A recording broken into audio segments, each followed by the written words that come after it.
എല്ലാവർക്കും സ്വാഗതം. ഈ റിവ്യൂ ഇഷ്ടപ്പെടുവാണെങ്കിൽ ഒന്ന് ലൈക്ക് ചെയ്തും സബ്സ്ക്രൈബ് ചെയ്തും സപ്പോർട്ട് ചെയ്യണേ. അപ്പോൾ അനിയെ കുറച്ച് ഉപദേശിക്കുന്നൊക്കെ ഉണ്ട് നമ്മുടെ സച്ചിൻ. അത് കഴിഞ്ഞ് നന്ദുവിനോട് പറയുകയാണ് എത്രയും പെട്ടെന്ന് മജിസ്ട്രേറ്റിൻ്റെ അടുത്തേക്ക് കൊണ്ടുപോയിക്കോ എന്ന്. അങ്ങേരങ്ങ് പോയി കഴിയുമ്പോഴത്തേക്കും അനി നന്ദുവിനോട് പറയുവാണ്, അയാൾ ഈ കാണിക്കുന്ന സ്നേഹമൊക്കെ എന്തിനാണ് എന്ന് എനിക്കറിയാം. നിൻ്റെ മുമ്പിൽ നല്ല പിള്ള ചമയാൻ വേണ്ടിയാണ് ഇതൊക്കെ കാണിക്കുന്നത്. അതൊന്നും നമുക്ക് മനസ്സിലാകുന്നില്ല എന്നാണ് അയാളുടെ വിചാരം. ഇനിയിപ്പോൾ നിനക്ക് അങ്ങോട്ട് എന്തെങ്കിലും ചായവുണ്ടോ എന്ന് ചോദിക്കുമ്പോൾ എനിക്കൊരു ചായവും ഇല്ല, എനിക്ക് ശരിക്കും നിനക്കിട്ടാണ് രണ്ടെണ്ണം തരാൻ തോന്നുന്നത്. നീ എന്തിനാ അനി നിൻ്റെ വീട്ടുകാരെ ഇങ്ങനെ വിഷമിപ്പിക്കുന്നത് എന്ന് ചോദിക്കുമ്പം അനി പറയുന്നുണ്ട്, അവർക്ക് ഇതുപോലെയുള്ള വിഷമങ്ങളോ ഉണ്ടാകണം നന്ദു. എൻ്റെ കല്യാണത്തിന് ഒരു ദിവസം മുമ്പാണ് ഞാൻ നിൻ്റെ കാര്യം എൻ്റെ ചേട്ടനോട് പറഞ്ഞത്. അത് എൻ്റെ തെറ്റ്. പക്ഷേ ഇപ്പം അങ്ങനെയല്ലല്ലോ. അനാമിക എൻ്റെ ജീവിതത്തിൽ നിന്ന് പോയി. ഇനി ഒരിക്കലും അവൾ എൻ്റെ ജീവിതത്തിലേക്ക് വരില്ല. ഞങ്ങൾ ഡിവോഴ്സ് ആകുമെന്ന് അവർക്കറിയാം. എന്നിട്ട് നമ്മൾ തമ്മിൽ ഒന്നിക്കാൻ അവർ സമ്മതിക്കുന്നുണ്ടോ? ഇല്ലല്ലോ. നമ്മളുടെ ഇടയിൽ കയറി നിൽക്കുക. അപ്പോൾ ഇതൊക്കെ അനുഭവിക്കട്ടെ എന്നാണ് അനി പറയുന്നത്. അത് തന്നെ, ഒരുപാട് നന്മ മരങ്ങൾ വീട്ടിലുള്ളത് കൊണ്ട് അതുങ്ങളൊക്കെ ഇത് അനുഭവിക്കട്ടെ. അത് തന്നെയാണ് ശരി. ഏതായാലും നന്ദു പറയുന്നുണ്ട്, നിന്നോട് പറഞ്ഞിട്ട് കാര്യമൊന്നുമില്ല, ഏതായാലും നീ ഇറങ്ങി നമുക്ക് പോയേക്കാം എന്ന് പറഞ്ഞ് അവർ ലോക്കപ്പിൽ നിന്ന് അനിയെ ഇറക്കുവാണ്. ഈ സമയം ഭയങ്കര സന്തോഷത്തോടെ റൂമിൽ പോയിരിക്കുമായിരുന്നു സച്ചിൻ. അന്നേരം അങ്ങോട്ട് സക്രിയ എന്നിട്ട് ചോദിക്കുക, എന്താ സാറേ ഭയങ്കര സന്തോഷം എന്ന് ചോദിക്കുമ്പോൾ, നീ താൻ കണ്ടോടൂ, ഞാൻ അവനെ വട്ടം കറക്കും എന്ന് പറയുമ്പോൾ, ഇതൊന്നും അവനൊരു വട്ടം കറക്കലൊന്നുമല്ല. അവൻ ഇവിടെ വന്നിട്ട് എന്തോ ഒരു ഹാപ്പിയാണ്. സാർ അവൻ്റെ മുഖം നോക്കിയപ്പോൾ മനസ്സിലായില്ലേ, അവൻ ഇതൊന്നും ഒരു പ്രശ്നമല്ല. നന്ദു മാഡത്തിനോട് സംസാരിക്കാൻ എന്തെങ്കിലും അവസരം കിട്ടുമെന്ന് നോക്കി നടക്കുവാണ് അവൻ. ഇതിനു മുമ്പ് ചെക്കിങ്ങിന് വന്നപ്പം അവനെ ഞങ്ങൾ പിടിച്ചതാണ്. അന്നേരം നന്ദു മാഡത്തിനോടുള്ള ബന്ധം വെച്ച് അവനോട് പൊക്കോളാൻ പറഞ്ഞപ്പോൾ അവൻ പറഞ്ഞു, എന്നെ അറസ്റ്റ് ചെയ്യണം, ഞാൻ മദ്യപിച്ചിട്ടാണ് വണ്ടി ഓടിച്ചതെന്ന്. അങ്ങനെ ഇങ്ങോട്ട് പറഞ്ഞ് അറസ്റ്റ് ചെയ്യിപ്പിച്ച് ഈ സ്റ്റേഷനിൽ വന്നവനാണ് ആ ചെറുക്കൻ. അതുകൊണ്ട് തന്നെ ഇതൊന്നും അവന് വലിയ പ്രശ്നമുള്ള കാര്യമല്ല. കുറച്ചുകൂടെ സമയം കൂടുതൽ കിട്ടും നന്ദു മാഡത്തിനോട് അവന് സംസാരിക്കാൻ, അത്രയേ ഉള്ളൂ എന്ന് പറയുന്നതെങ്കിലും ആകെ ടെൻഷനായി സച്ചിന്. അവർ പോയോടോ എന്ന് ചോദിക്കുമ്പോൾ, പോകാൻ വേണ്ടി ഇറങ്ങുവാന്ന് തോന്നിയെന്ന് പറയുമ്പോൾ, എങ്കിൽ ഞാൻ പോയി നോക്കട്ടെ എന്ന് പറഞ്ഞ് അങ്ങനെ അവിടെ നിന്ന് വിട്ടു പോരുവാണ് സച്ചിൻ. അന്നേരം നന്ദു അനിയങ്ങളുടെ ലോക്കപ്പിൽ നിന്ന് ഇറങ്ങി നടന്നു പോരുമായിരുന്നു. അന്നേരവും നന്ദു പറയുന്നുണ്ട്, നീ നിൻ്റെ വീട്ടുകാരെ ഇങ്ങനെ വേദനിപ്പിക്കരുത്, കുറച്ചൊക്കെ കൺട്രോൾ വേണം എന്നൊക്കെ പറഞ്ഞ് ഉപദേശിക്കുമ്പോൾ, എന്ത് കൺട്രോൾ, എനിക്കൊരു കുഴപ്പമില്ല എന്ന് പറയും. അന്നേരം പറയുന്നുണ്ട്, എടാ ഇപ്പം മജിസ്ട്രേറ്റിൻ്റെ അടുത്തേക്ക് പോകും, എന്നിട്ട് ജാമ്യം കിട്ടുന്നില്ല എങ്കിൽ നിന്നെ റിമാൻഡ് ചെയ്യുമെന്ന് പറയുമ്പം, ജയിലിൽ കിടന്നെന്നോർത്ത് കുഴപ്പമൊന്നുമില്ല, നിനക്ക് വേണ്ടിയല്ലേ എന്ന് പറയുമ്പോൾ, എനിക്ക് വേണ്ടിയല്ല, നിൻ്റെ ഭാര്യ കാരണമാണ് നീ ജയിലിൽ കിടക്കാൻ പോകുന്നത് എന്ന് പറയുമ്പം അനി പറയുന്നുണ്ട്, നീ വേറെ എന്ത് വേണമെങ്കിലും പറഞ്ഞു, എൻ്റെ ഭാര്യ എന്ന് പറഞ്ഞ് അവളെ അഭിസംബോധന ചെയ്യരുത് എന്ന് പറയും. അന്നേരം എന്തെങ്കിലും ആട്ടെ എന്ന് പറഞ്ഞ് രണ്ടുപേരോടെ പുറത്തേക്ക് ഇറങ്ങി പോരാൻ തുടങ്ങുന്നതെങ്കിലും പുറകെ വെച്ച് പിടിച്ച് ചെല്ലൂട്ടോ സച്ചിൻ. എന്നിട്ട് അതേ നന്ദു, ഞാനും കൂടി നിങ്ങളുടെ കൂടെ വരട്ടെ എന്ന് ചോദിക്കും. അന്നേരം നന്ദു ചോദിക്കും, അതെന്തിനാ സാർ, ഞാൻ കൊണ്ടുപോയിക്കോളാം അനിയെ എന്ന് പറയുമ്പോൾ, അല്ല എനിക്ക് നിങ്ങളുടെ കൂടെ വരാൻ തോന്നുവാണ് എന്ന് പറയുമ്പം, ഇത്രയും നിസ്സാര കാര്യത്തിന് സാറേ എൻ്റെ കൂടെ വരേണ്ട കാര്യമുണ്ടോ എന്ന് ചോദിക്കുമ്പോൾ, അല്ല ഞാൻ വന്നെന്നോർത്ത് കുഴപ്പമൊന്നുമില്ലല്ലോ, എനിക്കിപ്പോൾ വരാൻ തോന്നുന്നുണ്ടോ എന്ന് പറയുമ്പോൾ, എങ്കിൽ സാറ് വാ എന്ന് പറയും. രണ്ടുപേർക്കും കാര്യം മനസ്സിലാവുന്നുണ്ട് കേട്ടോ, നന്ദുവിനും അനിക്കും. ഏതായാലും വണ്ടിയിൽ കയറുന്നു. അങ്ങേര് ഫ്രണ്ടിൽ കയറും, ബാക്കിലെ സീറ്റിൽ ഇരിക്കുവാണ് നന്ദു മനി. ഇതിനിടയ്ക്ക് പോകുന്നതിനിടയ്ക്ക് ഇവർ രണ്ടുപേരും പരസ്പരം മുഖത്തോട് മുഖം നോക്കുന്നുണ്ട് ഇടയ്ക്കൊക്കെ. ഇത് കാണുന്ന സച്ചിൻ സഹിക്കുന്നില്ല. അന്നേരം അങ്ങേരെ ഓർക്കുക, രണ്ടിനെയും കൂടെ ഒരുമിച്ച് ഇരുത്തണ്ടായിരുന്നു, നന്ദുവിനെ ഫ്രണ്ടിൽ ഇരുത്തിയാൽ മതിയായിരുന്നു എന്നൊക്കെ ഓർക്കും. എന്നിട്ട് നന്ദുവിനോട് പറയുവാണ്, അതേ നന്ദു വേണേൽ ഫ്രണ്ടിലിരുന്നു, ഞാൻ പുറകിലിരുന്ന് എനിക്ക് കമ്പനി കൊടുത്തോളാം എന്ന് പറയും. എന്നിട്ട് നന്ദു പറയും, അങ്ങനെയല്ലല്ലോ സാർ, പ്രോട്ടോക്കോൾ അനുസരിച്ച് സീനിയർ ഓഫീസേഴ്സ് അല്ലേ ഫ്രണ്ടിലിരിക്കേണ്ടത്, ഞാൻ ബാക്കിലിരുന്നോളാം, അതാണ് ശരി എന്ന് പറയുമ്പോൾ, അത് സാരമില്ല, നമ്മളെ ആരും കാണുന്നൊന്നുമില്ലല്ലോ എന്ന് പറയുമ്പോൾ, ഏതെങ്കിലും പത്രക്കാരോ ഇവിടെയുള്ള ക്യാമറകളിലോ ഇതെങ്ങാനും പതിഞ്ഞിട്ടുണ്ടെങ്കിൽ ശരിയാകില്ല, ഞാൻ ഇവിടെ തന്നെ ഇരുന്നോളാം എന്ന് പറയും. എന്നിട്ട് ഇതൊക്കെ പറഞ്ഞിട്ട് അവർ പിന്നെയും പരസ്പരം നോക്കുന്നുണ്ട്.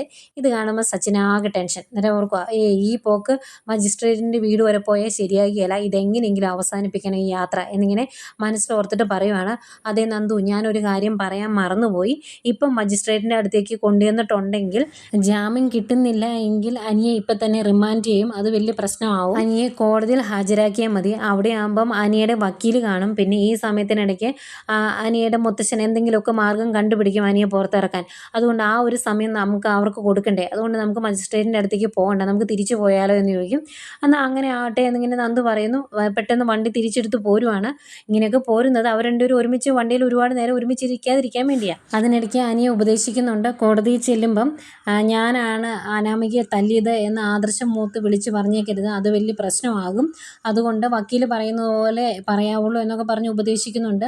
അതുപോലെ എങ്ങനെയെങ്കിലും അനാമികയായിട്ട് കോംപ്രമൈസിലാകാൻ നോക്കാം, അതേ നടക്കുകയുള്ളൂ എന്നൊക്കെ പറയുന്നുണ്ട്.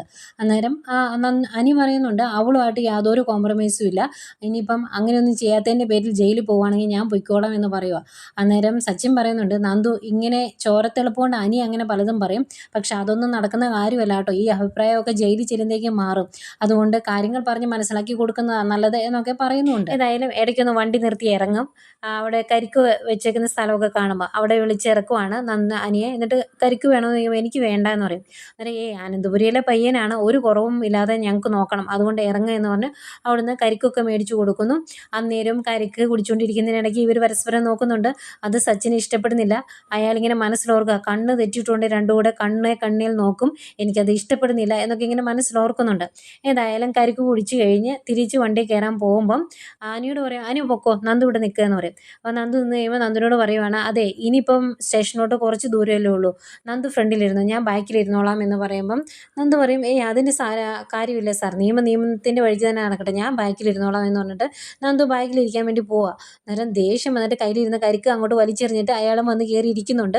എന്നിട്ട് ഇവർ പരസ്പരം അന്നേരവും വണ്ടി കയറുമ്പോഴെല്ലാം നോക്കൂലോ, അതങ്ങർക്ക് ഇഷ്ടപ്പെടുന്നില്ല. ഒരുവിധം ഓടിപ്പിടിച്ച് സ്റ്റേഷനിലോട്ട് എത്തും. സ്റ്റേഷനിൽ എത്തിക്കഴിഞ്ഞ് വണ്ടിയിൽ നിന്ന് ഇറങ്ങുമ്പോൾ അങ്ങേരെ ആദ്യം ചാടി ഇറങ്ങും. എന്നിട്ട് ബാക്കിലിരിക്കുന്നവരോട് വാ ഇറങ്ങി വാ എന്ന് പറയുവാണ്. ഇറങ്ങുന്നത് നന്ദുവിനോട് പറയുവാണ്, നന്ദു റൂമിൽ ക്യാബിനിലേക്ക് പൊയ്ക്കോ, ഞാൻ അനിയനെ ലോക്കപ്പിലാക്കിക്കോളാം എന്ന്. അന്നേരം നന്ദു പറയുന്നുണ്ട്, സാറേ ഇതൊക്കെ ഞാൻ ചെയ്യേണ്ട ജോലിയാണ്, സാറെന്തിനാ ഇതൊക്കെ ചെയ്യുന്നതെന്ന് ചോദിക്കുമ്പോൾ എനിക്കിങ്ങനെ സഹായിക്കുന്നതൊക്കെ ഇഷ്ടമാണ്, പ്രത്യേകിച്ച് നന്ദുവിനെ, നന്ദു പൊക്കോ ഞാൻ ചെയ്തോളാം എന്ന് പറയുക. പിന്നെയും നിർബന്ധിക്കുമ്പം നന്ദുവിന് കാര്യം മനസ്സിലാവുന്നുണ്ട്, വേറെ നിവൃത്തിയില്ലല്ലോ. നേരം സച്ചിൻ വീണ്ടും വിശദീകരണമായിട്ട് വരുന്നുണ്ട്.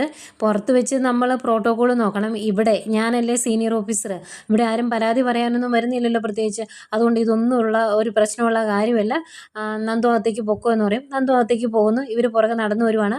അന്നേരം അനി ഇങ്ങനെ മനസ്സിലോർക്കുക, ഇയാൾ അവളുടെ ഫ്രണ്ടിൽ വെറും കോമാളിയായി മാറുക എന്നുള്ളത് കാര്യം ഇയാൾക്ക് മനസ്സിലാകുന്നില്ല, ഇതെന്തൊരു ജന്മമായെന്നൊക്കെ അനി മനസ്സിലോർക്കുന്നുണ്ട്.